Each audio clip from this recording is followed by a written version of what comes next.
Так, камерам дұрыс тұр ма? Сәлем құрметті достар, сіздермен бірге Нейрон. Бүгінгі видеода көріп тұрғаныма өте қатты қуаныштымын. Видеоны бастамас бұрын каналға тіркеліп, комментарийға видео жайлы өз пікіріңізді қалдыруды ұмытпаңыз. Ал мен сізге бұл видеоның пайдасы тиетініне 100% сендім. Так, достар, бүгінгі видеоның тақырыбын өздеріңіз көріп тұрған боларсыздар. Дәрігердің коммуникативтік дағдылары.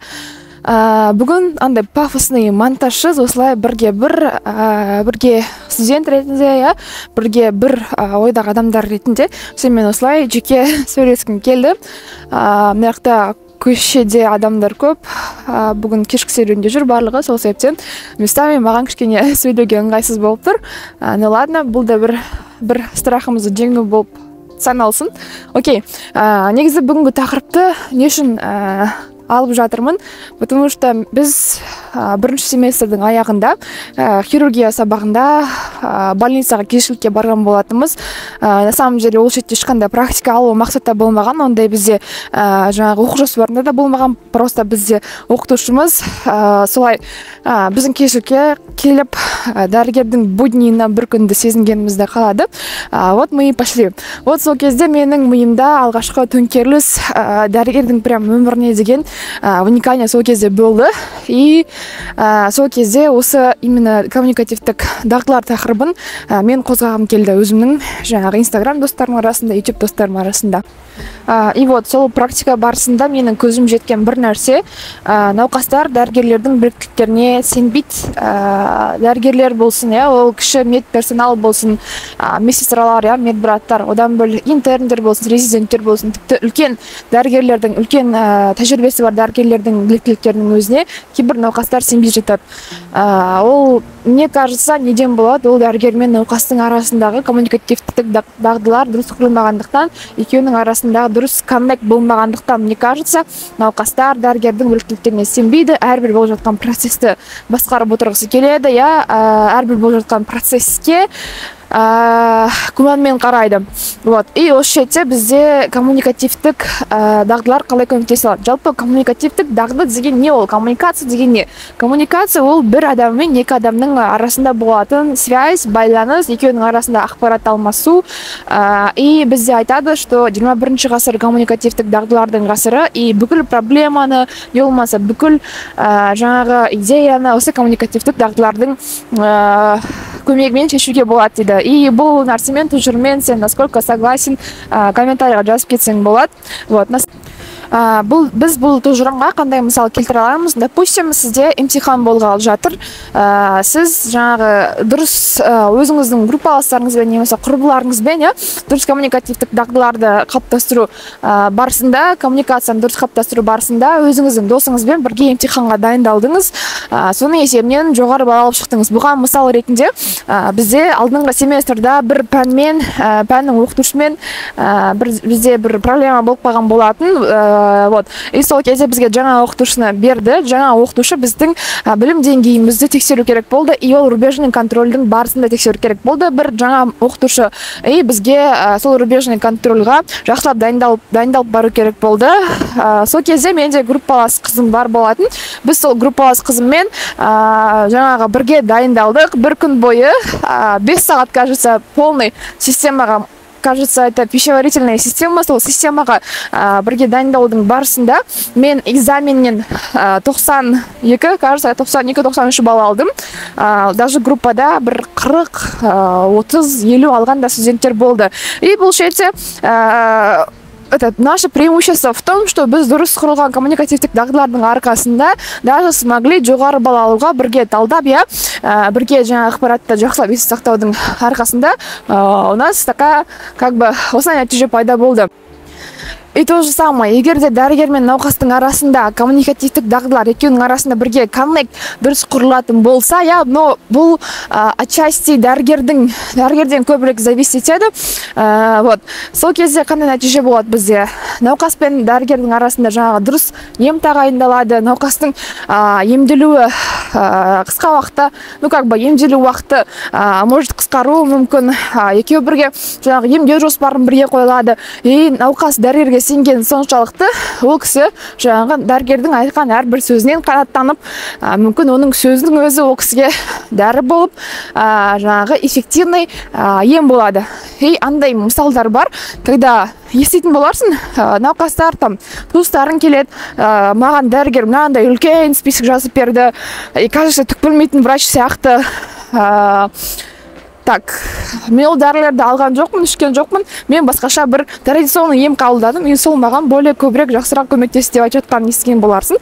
Это тоже ол коммуникативтік дағдылардың коммуникативтік связьдің байланысты ол дәрігер мен жаңағы науқастың арасындағы. Потому что дәрігер жаңағы тағайындалған емнің науқасқа қандай мақсатта тағайындалғанын, оның жаңағы жоспарын екеуі бірге құрған жоқ. Дәрігер науқасқа түсіндірген жоқ. Қай дәрі қандай мақсатпен тағайындалғанын. Соның есебінен науқаста жаңағы сомнение пайда болды, и нәтижесінде ем дұрыс жүргізілмеді. Вот. Так, енді бағанада айтылған, жоғарыда айтылып жатқан әңгімелердің бәрін қорытындылайтын болсақ, коммуникативтік дағдылар дегеніміз сол дәрігердің кәсіби өміріндегі қолданылатын басты құралдардың бірі. Осы жерде бізде медициналық деонтология и медициналық этикет деген терминдер орын алады. Медициналық деонтология деген бағана айтып жатқан әңгіменің барлығы осы терминнің ішіне кіріп кетеді.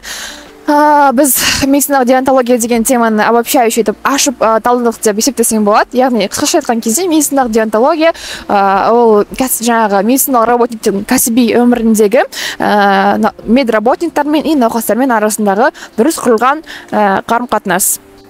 Так, күн қараңғы болып кетті, бірақ біз жалғастырайық. Біз бағанадан бері коммуникативтік дағдылардың маңызын айтқан болатынбыз.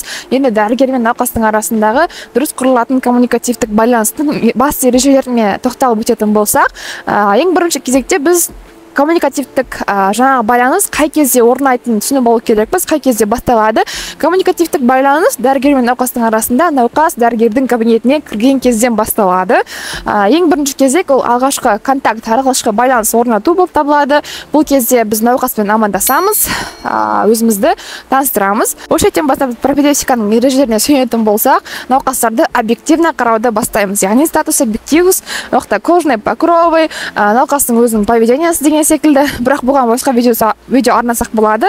Но біз білу керекпіз, что науқас дәрігердің кабинетіне кіргеннен кейін жаңағы коммуникативтік байланыс орнатудан бөлек тағы да статус объективус қарап бастауымыз керек. А потом бізде уже расспрос больного, одан жаңағы өмір анамнезін және де ауру анамнезін жинап бастаймыз. Сол себептен бұл жерде бізде коммуникативтік байланыс орнатудың екінші кезеңі басталады. Бұл жерде біз науқастың біз интервью, яғни сұхбат алушы, науқас сұхбат беруші болып саналатын болады. Осы жерде, яғни жаңағы расспрос больного, ауру анамнезін, өмір анамнезін сұрау этапының жаңағы кіріспесі болып табылады. Осы жерде біз науқасқа түсіндіруіміз керек. Жаңағы науқастан алып жатқан сұрақтарымыздың маңызы мен мақсатын осы жерде науқасқа түсіндіріп айтып беруіміз керек болады. Үшінші кезеңде біз науқастың физикалық комфортын құрастырамыз, яғни отыратын жері ыңғайлы ма деген секілді. Одан кейін науқастың айтып жатқан әңгімесіне интерес пен уважение көрсетеміз. Төртінші кезеңде бұл уже консультацияның мақсатын анықтау кезеңі болып табылады. Бұл жерде науқастың шағымдарын сұрап, ашық сұрақтар арқылы оны тыңдау керекпіз. Яғни бұл жерде біз басты ереже науқастың әңгімесін бөлмеу керекпіз. Әйтпесе науқас ары қарай әңгіме айтқысы келмей, шағымдарын дұрыстап ашқысы келмей, диагностика этапына қиыншылықтар туындауы мүмкін.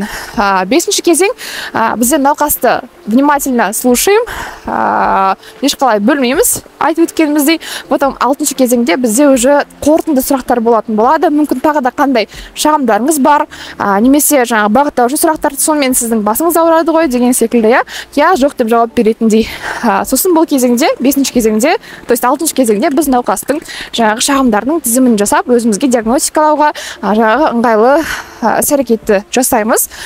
Жетінші кезеңде, бұл соңғы кезең, бұл жерде уже науқастың жаңағы ары қарай диагностикаға қажетті жаңағы жасалу керек іс-әрекеттер болатын болса, соған жаңағы направление жазып береміз деген секілді.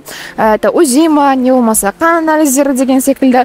Осындай келесі ем-домның этапына өтеміз. Яғни диагностика қоюға өтеміз. Потом келесі жаңағы кездесу керек болса, оны тағайындаймыз күнін, ары қарай бізде консультациямызды осылай қорытындылаймыз.